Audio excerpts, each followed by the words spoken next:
So Team USA are currently having a training camp, and look, it is. I mean, it is what it is. Like they have the Final Four training camp. It's always been something that has happened, and I have to say the hype has I've never like not that I've never seen a lower hype for this. Like there is zero hype compared to the last training camp, and when you've got no Caitlin Clark, when you've got no Angel Reese, even with Paige Bueckers, like I will always say this when it comes to players' hypes. Like Caitlin, Angel, these players, Paige, Angel are two players that will get a lot of hype when they're facing against Caitlin or playing with Caitlin in terms of the general public. But one of them, by maybe if it's even Paige versus Angel, but one of them as individuals, nah. Like you're looking here, and there's posts with 100 likes. Ray Burrell 162 likes on a Ray Burrell layup. And then 1.1k because it's a Paige Bueckers post. And obviously Paige Bueckers got some sort of a deflection here. And the coach that would absolutely love more than anything to have Paige Bueckers on her team, Stephanie White. I stand by this. I do stand by this. If Stephanie White was given free reign to trade Caitlin Clark for Paige Bueckers, she is what I fully believe Stephanie White is one of the maybe two to three coaches in the world that would make that trade. That being said as well, there are a lot of interesting players. Juju's back playing. Like Juju Watkins is back playing.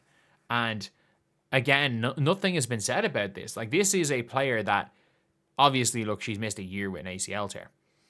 Like there should be no expectation on Juju Watkins to even be in any way decent, because she's not going to be at this level anyway. But like she's back off an ACL tear. And if you're looking at this again, like it's a weird camp of players. Like Michaela Blake's, Veronica Burton's kind of cool. Like Steph Dolson being there is an odd one. I think she was, if I'm not mistaken, Steph Dolson was on the team that won the 3x3 Olympics in 2021. But like that's probably not enough to get a spot in to get a spot in anything else Team USA related, if we're being completely honest here. But at the end of the day, she's there.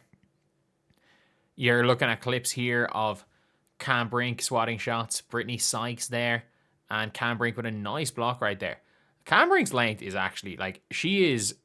I love how Aja gained an inch to her height, and there's a 0% chance Aja's taller than Cam Brink. Rakia, it's good to see her back playing. You got Paige Bueckers there again.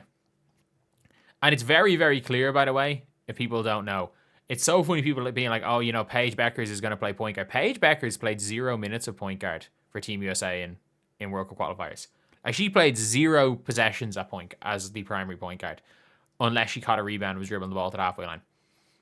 She played 0 minutes at point guard in the entire thing. And people don't watch basketball, still like, oh, Chelsea Gray is the starting point guard and Paige Bueckers is going to be the backup. Caitlin Clark is going to be the main point guard. Chelsea Gray is going to be the starting point guard because it's Team USA. They literally start players based on how good they were 8 years ago. They nearly lost the Olympics because of it, because they took a Chelsea Gray who couldn't run.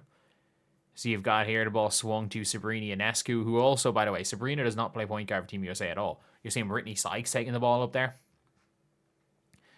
And yeah, it is, again, it's a good thing seeing Sabrina Ionescu back as well in back to basketball, because I didn't even realize Sabrina had gotten hurt.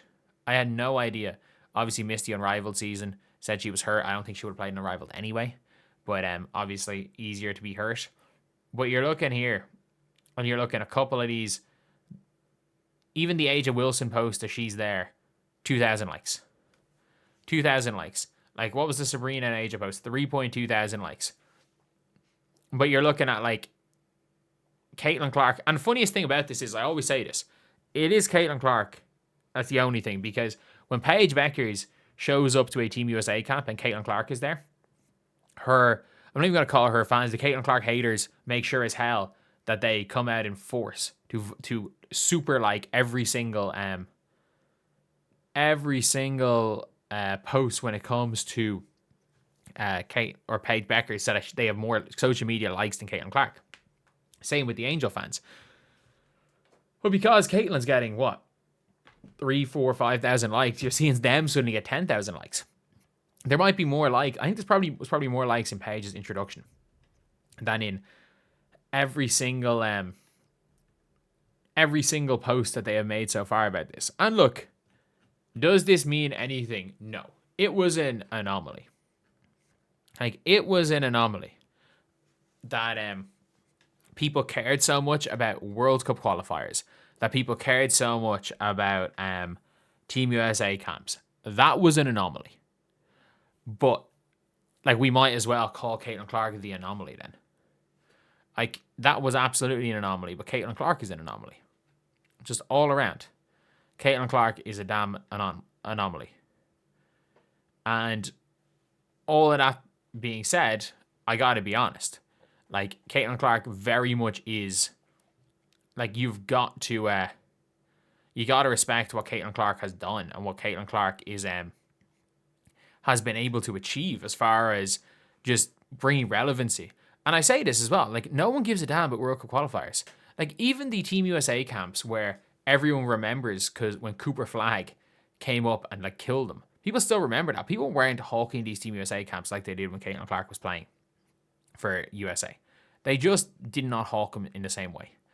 And yeah, for me, it's one of those things where I'm like, we're now in a situation where you gotta just admit it. That all of this hype, all of this other stuff, like, look, it starts and ends with Caitlin Clark. We have to be honest. This whole thing starts and ends. The whole hype. Like, if Caitlin Clark goes, the league...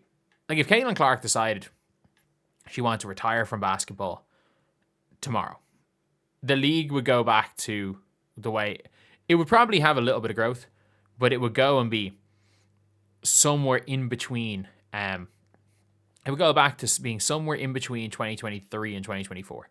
Like, the overall viewership numbers wouldn't be even the same as 2024. It's that type of a thing.